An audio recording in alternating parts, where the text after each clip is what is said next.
Welcome to the FCS Championship Semifinal from Big Sky Country in Montana. How could you even dream up a more beautiful scene for college football than this? The snow covering the mountains, the sun shining in late December, and what a matchup we have. One of the most anticipated FCS playoff games in history. The 3-seed Grizzlies from Montana have come down the road to take on the 2-seed, the Bobcats of Montana State. How about this? This was the most expensive ticket in college football this weekend. Secondary market prizes almost $700, a couple $100 more than any college football playoff game.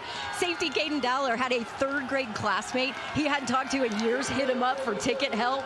Dave and Brock, all the stories I've heard this week are insane. It does not get any bigger than this today. Win on either side, Dawn, in this rivalry game today. Priceless for everybody who has gathered on both sides. You couldn't put a price on it. Montana, coached by Bobby Houck, who's in his 14th year, 2 different stints. He played for the Grizz. He grew up in Missoula. He knows this rivalry. He said what you did. This is the biggest game of any kind in the history of the state of Montana. He would know. On the other side, Brent Vigen, it's only his 5th year as a part of this rivalry. He has done a terrific job in Bozeman. He's been fantastic. In 5 seasons, he's already taken this Montana State program to 2 national titles. All he's done is win ball games since arriving, and today, you know, he wants to get back to that national title more than ever because both head coaches are still chasing that first national championship as a head coach. And you can only imagine what everybody down on that field is feeling. The stakes of the rivalry, which are already so high.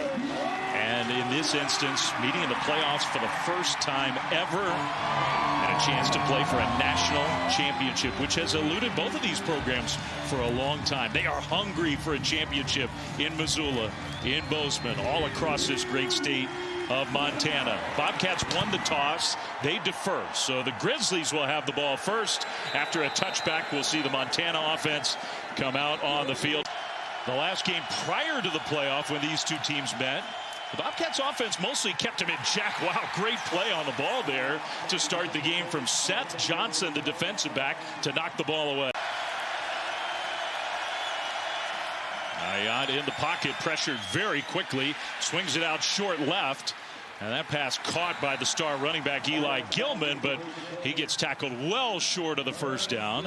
And so it's 4th down. Montana's going to have to punt the ball away. And Taco Dowler can be a very dynamic return man for Montana State. Back to receive. But a nice kick here. Dowler, no fair catch signal. Makes the first man miss and then cuts it upfield. Back toward the middle. Stays on his feet and gets brought down from behind at the 40-yard line. But a nice punt return. Why has Montana State controlled this rivalry of late? A nice throw. Lamson fitted into a tight window, caught for a nice gain of 12. Justin Lamson's going to need to hit the open receivers when they're presented. Jones with the carry. Left side, nice cut, and a big gain on the ground. He got 10, and another Bobcat first down. Dowler came in motion. They'll fake it to him. Lamson pressured again. Floats one out there, and it's snatched out of the air. Caught inside the 10 and down to the 5-yard line inside the 5 by Chris Long. And the pressure was right in the quarterback's face, and Lamson still got it to Long. Great job by Lamson getting that football off. 1st and goal. A fake. Lamson is going to walk it in. Touchdown, Bobcats. And what a statement on offense for Montana State to start this semifinal game. That was impressive. Quarterback run for Lamson to put the Bobcats ahead. Excellent drive for Montana State to get the first points on the board. Kenny Iden on the inside, number 11. Great pass rusher. That throw is caught right at the first down marker. Nice delivery to Schaefer, the tight end, and the Grizzlies have their first down of the game. Michael Wortham, who's such a weapon on offense, came in motion there. Ayad goes down. Man, he had no time. Zach Cruz was on him. You don't want him to force anything down the field. Play the long game early on. Dowler again, looking to return one. Again, gets to the sideline.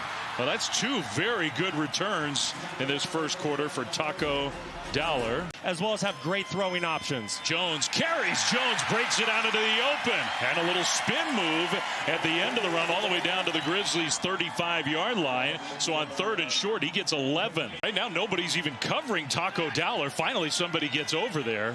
I mean, look at this. Look at this inside. Everybody from Montana's in the box. Everybody. Jones runs, and even with that, I mean, that's bully football. 3rd and 8. Lamson in the pocket. Has time. Throws, and that one incomplete. Penalty flag thrown, though.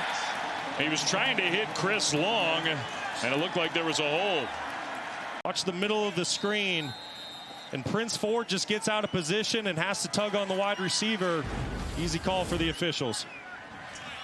And instead of maybe a 40-yard field goal try with the wind swirling, it's 1st and goal, Montana State. Jones takes a handoff. Jones, touchdown! Wow, the hole just opened up so wide, and Jones from 7 yards out makes it 13-0 Cats. And right now it is just complete domination by the Cats up front.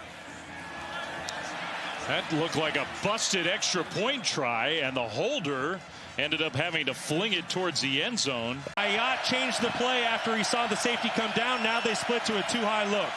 Handed off Gilman, trying to find a hole, does, and he's got a first down. He's so tough to tackle. Had a big game when these two teams met a month ago.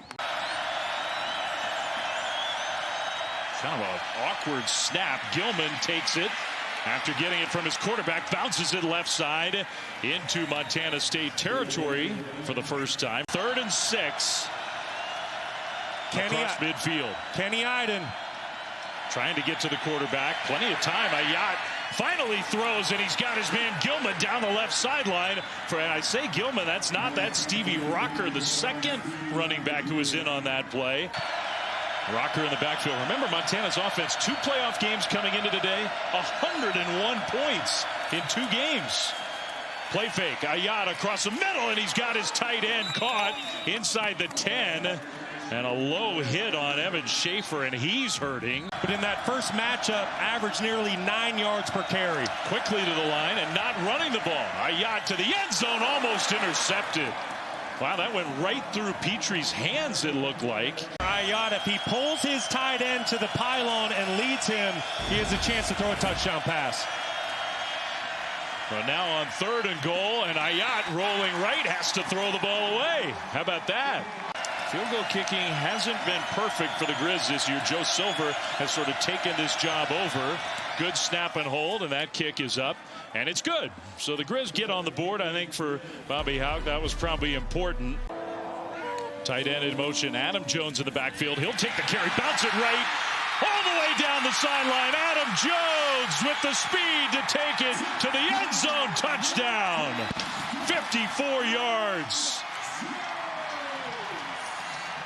There's no one outside for containment. This is too easy for Adam Jones. He sucks the defense inside. Easy bounce outside. No one there to set the edge for the Grizz. Once again, you got to give credit to offensive coordinator Pete Sturbick in the Cats offense. But right now, the Grizz are just beating themselves. Oh, wow. Hey, you let that guy get outside, and there are very few players in the country who are going to catch him. It's game over. And that's what Adam Jones does. He can ground and pound and kind of be that thumper back inside the tackles. At some point on 1st and 2nd down, just take the 3, 4, 5-yard gain in the run game. 2nd and 10. Handed to Gilman this time, and a nice move to get to the right side. Uses a block down the sideline and outside the 45 to the 47-yard line. 2nd down and 5. Play fake. Throw out left side. Caught on the turn up field for another Grizzlies first down. That's Blake Bohannon. Fenoti in the backfield again. On 1st down. And they'll pitch it to Wortham, and the defense was right there. Kenny Iden, who's been a huge part of this program. Ayat cannot afford to take a sack here. You are in field goal range. 3rd and 9, rolling right. Pressure comes, takes a huge hit, but delivers the ball on target inside the 20 for a Montana first down. Ayat was slow to get up. Arias having a nice drive. First down, Gilman back in the game. Huge hole up the middle. Gilman, end zone, touchdown. And the first touchdown of the afternoon for the Grizzlies. Extra point and a bad snap. Trying to improvise, but nowhere to go. Well, we've had both teams mishandle snaps, whether you're blaming the snapper or the holder on either play. Caleb out of this game with an injury. Taco with a big play. Third down coming up. Lampson across the middle. Pass complete. Then the ball comes out. That's a fumble on the turf still, and Montana recovers. Wing, who came over, transferred from Portland State, does a great job coming up on Jabez Woods. Getting a hand right on that football, punching it out. And that's the momentum swing Montana's been looking for all game long. Yeah, I don't think there's much doubt that he had that ball. Lots to talk about on a great day of college football at both levels. Gilman by Hayat. Play fake on third down and short. The throw to Gilman out into the open. Breaks it to the left side. Turns the corner. Inside the 10 and down inside the 5. All alone in the backfield. 4 receivers left. Looking right now. He's going to run. Hayat, end zone, touchdown. And what a finish to the half for Montana. They were down 13-0. They were down 20-3. Now it's 20-15 after the rushing touchdown from their young quarterback. Better snap and hold, and this kick is up and good. Okay, great play design by Brent Pease, but watch what Hayat does to Petrie, the safety. Here's Petrie. Watch what Hayat does with his eyes. When he sells pass with his eyes, that gets Petrie to bounce outside to play pass. It clears a wide open lane for Hayat to walk in. Great play design by Pease. Excellent execution by this Montana offense. And here we go. We have a ball game going into the second half. Just what we expected. So 12 seconds on the clock. Lampson being pressured. You got to protect the ball. Got wrestled to the ground almost by the helmet. No penalty flag thrown, though. And that will be the final play of the half. So Montana State maybe was thinking about going downfield. Instead, they'll take it to the locker room. A totally different game than it felt like even, what, 15 minutes ago or so? And Cat Grizz living up to the billing. First meeting ever in the playoffs from these two ancient rivals. And it's 20-16 at halftime. Montana State has the lead. Montana State will get the ball to start the second half. But without that comfortable advantage, Dawn's trying to get in position to talk to Brent Vegan, and let's send it down on the field now to Dawn. Yes, thank you, Dave. Coach Vegan, Montana found a little bit of rhythm on offense. What was the difference from your defense? Well, they got good players, I guess. Maybe they made a couple plays, but the turnover is a big thing. You know, it's a lot different story. If we can possess the ball there and not give them that opportunity, that's the biggest way I see it. Caden Dowler injured in the first quarter. What did you miss without him, and what do you have to see moving forward? Well, 10 other guys out there. Coulter Petrie's going to go and do everything he can. We got to work around what that adjustment is, but you hate to lose a great player, but that happens, and we'll move forward. Thank you, Coach. Yeah, absolutely. All right, 20-16, the halftime score. Kevin Connors, Roddy Jones, Jay Walker in studio after this message and a word from our ABC stations.